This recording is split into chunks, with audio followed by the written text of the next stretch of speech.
There are different circumstances surrounding every disaster event, but one constant seems to be the response of the American Red Cross. The executive director for the Upstate, Lisa Colby, is joining us now, along with disaster action volunteer Heather Knipe. Thanks for being here. Thank you for having us. First, Heather, home fires are the disaster you're called to the most. So what's it like responding to these fires?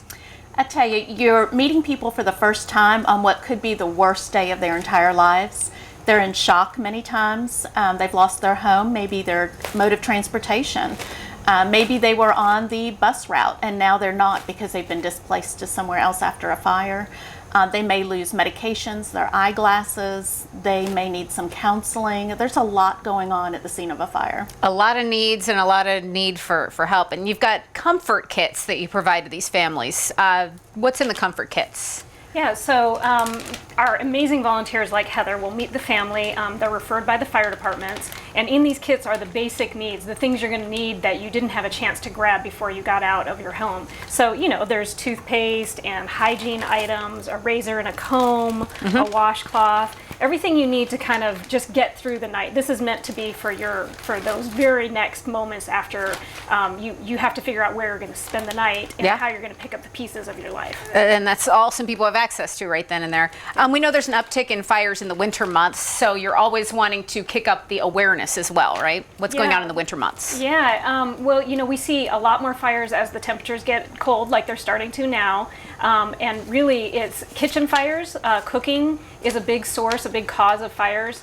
And smoking, of course, heating devices, things like that. But there are steps, and the American Red Cross does a lot in the preparedness and prevention side of the job, and so we really want to get the message out that people need to be ready and prepared if there is a fire. And smoke alarms is a big part. We know the American Red Cross is helping to create safer homes through the installation of smoke alarms and fire education. So tell us about that program. Yeah, that's right. In the last 5 years, we call it our Home Fire Campaign. We've actually documented 76 lives that we've saved throughout the state. So 76 people are alive today and are able to hug their families at night because we, with our fire department partnership, we're able to install smoke detectors in their home. Wonderful. And what did you bring? You've got some examples. Yeah, so this is what's on the market right now, and it has a 10-year lithium battery in it. And so with our fire department partners, we install these in homes.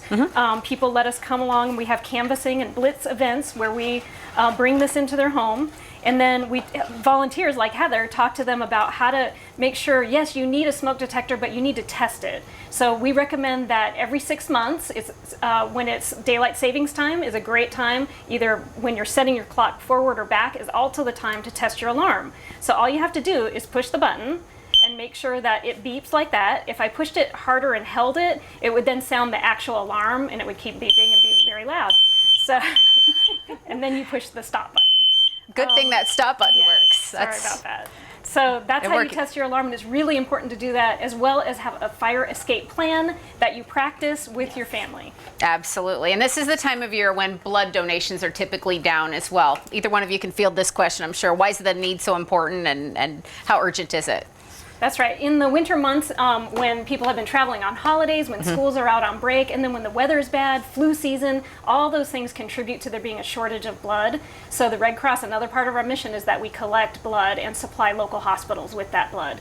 So we have a blood drive coming up next week on January 27th at the chapter office. But at any time, if you're interested in donating blood, you just go to American Red Cross, it's redcrossblood.org. Okay. And you type in your zip code and it'll show you where the nearest blood drive is. Great. You're always there every disaster. We see the American Red Cross. Anything else that you want people to know? We'd love for people to volunteer, and they can go to redcross.org/SC to do that, to sign up. They can donate money by texting Red Cross to 90999 for a $10 donation.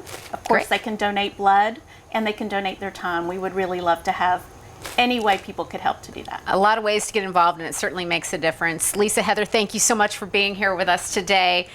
To learn more, it's redcross.org/SC or call 1-800-RED-CROSS. We'll send it back to you in the studio.